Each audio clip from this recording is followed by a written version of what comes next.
namorada de autista. Sei. O nome dela. Caio, meu namorado tem um espectro de autismo num grau leve. Tendo ele essa limitação, às vezes nossa convivência torna-se complicada. Tem que ter muito amor, não é? Estamos juntos há 9 anos, somos jovens, sem filhos, 9 anos de namoro. Na minha família tem um relacionamento entre duas pessoas, uma delas sofre de um espectro autista chamado síndrome de Asperger. Asperger? Asperger.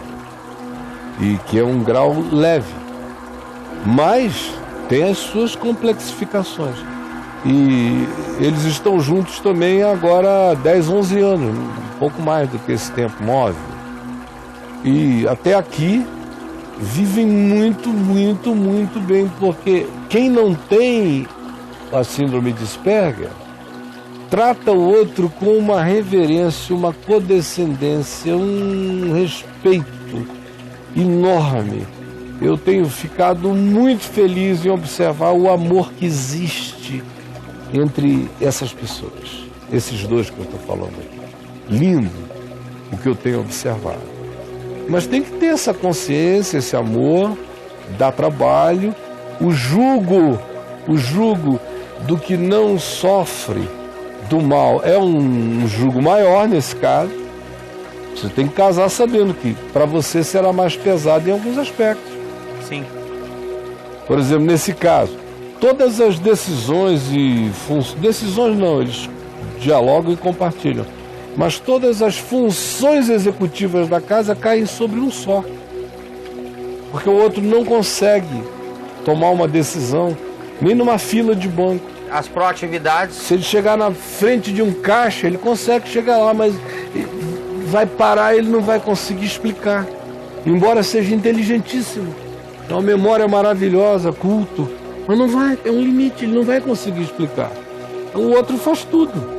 Todas as soluções da família deles é feita por um deles. Então, se não houver esse amor, essa consciência, essa maturidade, se alguém ficar esperando compensação, vai pesar muito depois de um tempo. Então tem que ter essa consciência muito madura e saber que o que vale a pena é aquele encontro onde um tem uma limitação, mas ele tem um tesouro dentro dele que faz toda a compensação para mim. Sim. Se não houver isso, não aí vai dar. pesar. Ela fala assim, Caio, eu estou fazendo acompanhamento psicológico, sabe? Eu estou começando a entender que trata-se de uma limitação dele que não tem cura. Ela não sabia antes? Não, Deus. Ela ficou sabendo agora. Descobri há pouco tempo o diagnóstico dele. Antes de saber, eu sofri. Porque alguns casos são tão sutis que a própria pessoa nunca soube, nem a família dela. Atribui aquilo a uma hiper timidez ou a outras coisas. E nunca verificaram a causa. E realmente não tem cura. Quando eu digo não tem cura, é humanamente falando, é claro. E que Deus pode fazer um milagre. Claro, os impossíveis para os homens. Quando a gente fala de não tem cura, a gente está falando da gente. Claro. Agora, é só da gente que a gente está falando mesmo. Eu não estou analisando Deus. Então não tem cura. E a pessoa tem que se preparar para lidar com o prognóstico concreto daquela aflição real. E não com a esperança da cura. Porque fica pior ainda, quando você vive com aquela esperança da cura e aquilo nunca se realiza, a frustração que se vai criando é enorme. E depois quem paga o preço de não ficar curado é o pobrezinho do indivíduo que tem o condicionamento, que tem a diminuição cognitiva, ou qualquer que seja o caso. Pois então, Caio, ela fala assim, antes de saber, eu sofria por achar que o comportamento dele era de hostilidade, de frieza, sabe? Então é o seguinte... Mas em geral são pessoas que não sabem fazer carinho. Nossa. Em geral, são meigas, amorosas, carinhosas, mas não sabem expressar. Morrem de amor por ti, mas não sabem dizer. Não sabem dizer. Parecem secas, frias e desinteressadas. E não são. Só estão presas dentro daquela limitação. Que é uma limitação de expressão, nesse caso.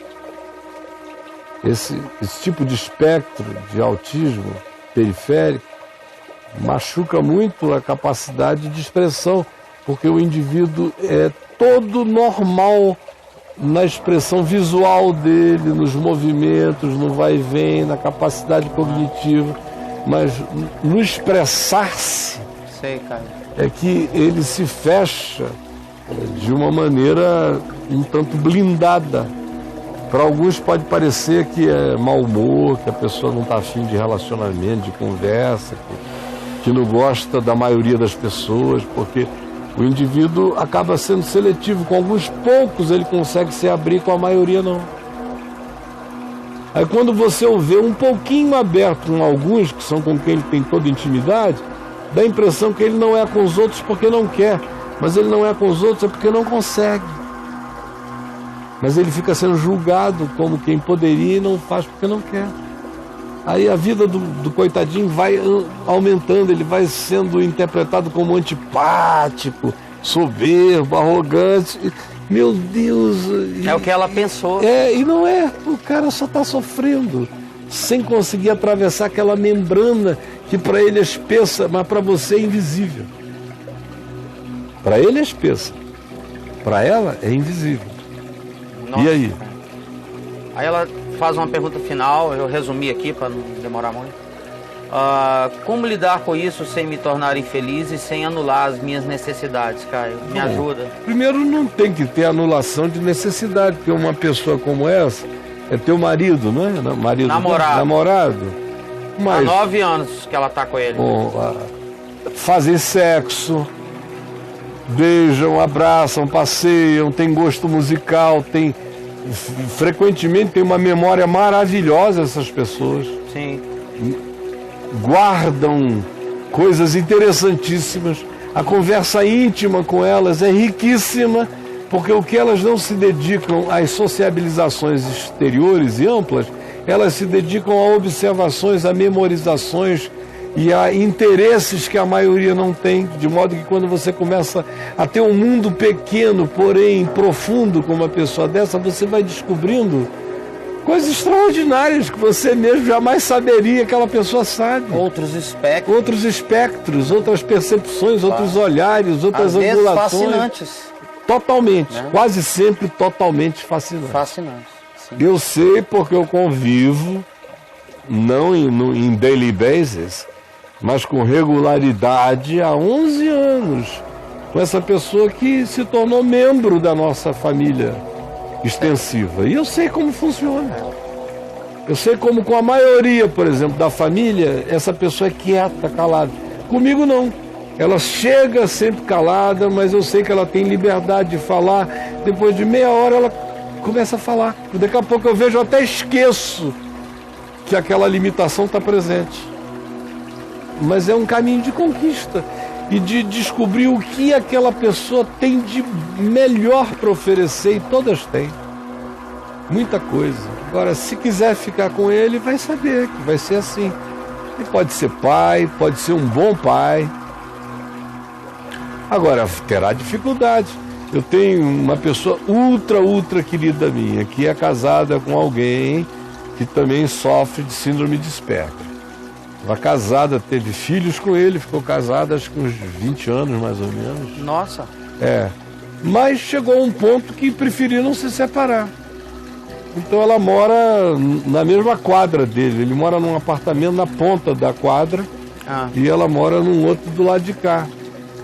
Para ele poder ter acesso aos filhos e ela acesso à casa dele.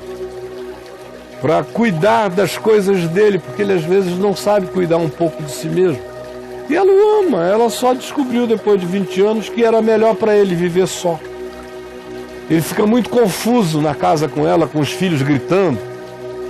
Para a cabeça dele, ele fica confuso demais. Então, morar sozinho, se separar dela, foi ótimo para ele. Olha só. E ele é super feliz, ele vai na casa dela, vê os filhos, ele prefere ir ficar 1 hora, 2 com os filhos e voltar para casa, do que ter os filhos com ele, senão ele fica tontinho. Os filhos estão ficando grandes, Sim. falantes demais, ele não está conseguindo dar conta de tanto ruído, tantas vozes. Foi até pro bem dele. Pro bem dele e pro bem dela. Enfim, meu Deus, o que é importante na vida é a gente encontrar o ethos, é saber qual é esse em si, essa ética do em si, do que realiza o meu telhadinho, do que dá o meu conforto pessoal. Cada um tem que encontrar a sua ética, o seu ethos, o seu argumento de ser prevalente, que estabeleça o conforto de ser. Cada um tem que ter, e não tem uma receita, cada caso é um caso, cada pessoa é uma pessoa, cada mundo é um mundo. Tem que ter a sabedoria de fazer esses ajustes e não permitir que invasões de terceiros. Aí no ambiente da religião é que é muito difícil, porque aí todo mundo se mete, né? É. Ou quando você tem uma família religiosamente invasiva que também quer se meter na vida do casalzinho. Ao contrário, minha filha, é isso. E pesquise, leia, aprenda, não seja ignorante sobre a condição dele. Decida se vocês vão ficar ou não, mas se forem ficar, é assim que será. E você vai ter que ter essa consciência amplificada. Tá bom? Beijinho. O Messi é autista. Leonel Messi, o maior jogador aí do mundo. É que hoje em dia o diagnóstico é bem mais fácil. Mas o mundo foi tomado por milhões de autistas não reconhecidos. Era só um esquisitão que pintava muito bem. Ei, tô ligado. Um esquisitão que tocava pra caramba. Era meio maluco.